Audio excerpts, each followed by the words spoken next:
Alright, boys and girls, so we are going to try and cut a windshield today. I was going to take it to a glass shop and have them cut a window, but right now everything, for some reason, everybody's backed up. I can't get anybody to talk to me, and this is kind of something that most glass shops avoid, from my understanding. So what I did was I went on Amazon and found a windshield for a Ford Bronco, like a 60s model Bronco. And of course it's not the right size. It is almost perfect for the right height, but it is way too long. So we bought a little glass cutter right there, and I've already managed to lose the little stupid spring it has in there. Why it has a spring, I don't know. And we're going to try this. We're going to see how successful a complete noob is at this. So I've already made a template of what I need to cut. I've already laid it out, and I put Sharpie on there. Now, apparently all you have to do is score along this line, flip it over, score on the other line, put some denatured alcohol on it, light it on fire, or use a torch to break down the membrane that's in there. There's a rubber membrane in between the two glasses, that's why it's laminated. And they say just snap it off. So we will see if that is possible.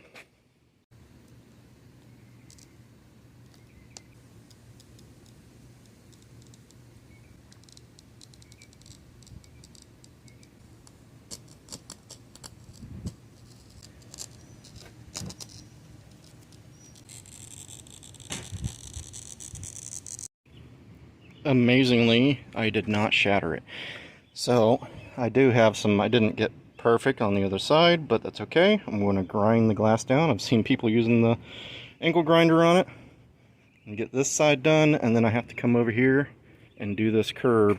My cutter works better pointing forward. I've seen people pulling it backwards. I don't know which is the best way. It's the way I'll start doing it from now on, though.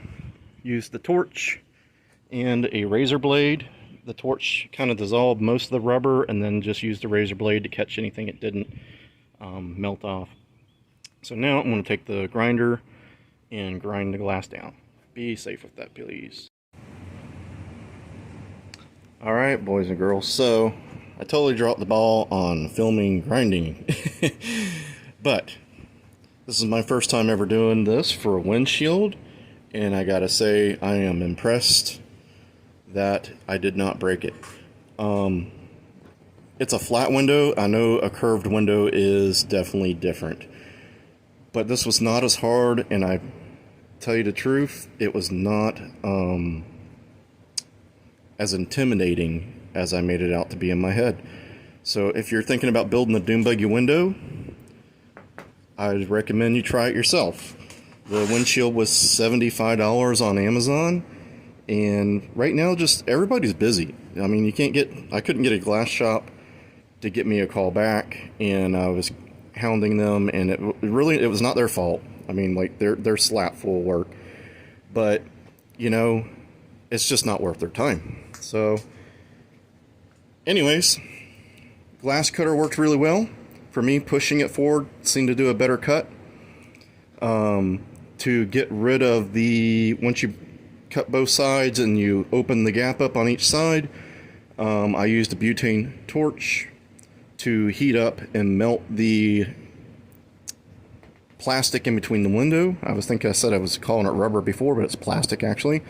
It's really rubbery like, so you really need to have it heated to be able to cut it with a razor knife. Like, some of it I got hot enough where it would just break off, but some of it didn't get hot enough and I had to cut it with a razor knife. But it is very rubbery in texture. And then after that, I just used an angle grinder. I had 40 grit. I'd probably next time do something with a little smoother grit on it, but you can use 40 grit on it. It just sands just like a plastic, really. I mean, you think about it, it's just glass, which is just sand, you know. But I just sanded off any of the sharp edges and the curves. And then to put it in the window, I used 3M window urethane.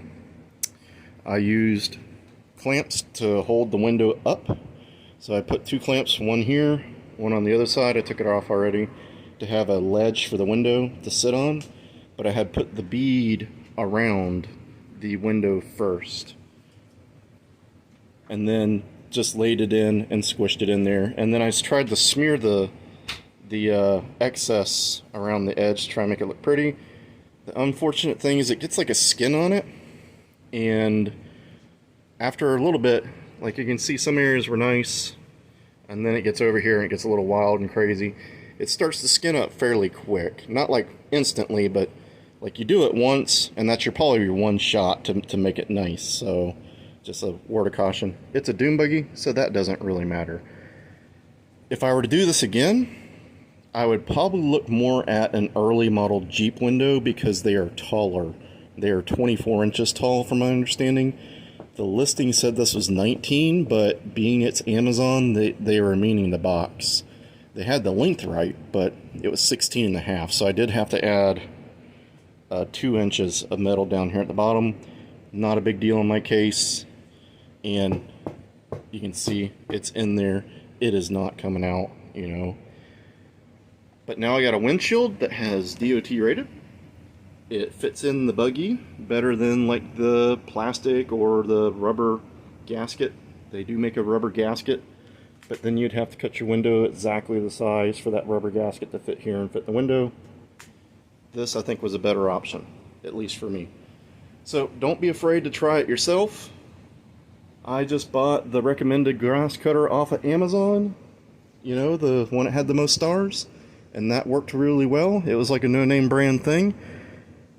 And like I say, just heat up the membrane that's in between the glass, and it was a lot easier than I thought it would be. I'd probably next time make straight cuts and then do the curve, you know. I did get a little piece of that cracked, but it was out on the waist side of the cut, so that was no big deal. That was just me. It wasn't really the glass or anything. It was just I accidentally tapped it with a tool, but no big deal. No harm, no foul. So anyways, boys and girls, do not be afraid to try this yourself. You can do this. Just take your time, be patient with it, and try it out. So I'll see you guys later. Don't forget to like and subscribe, and get out there and let's get these projects done.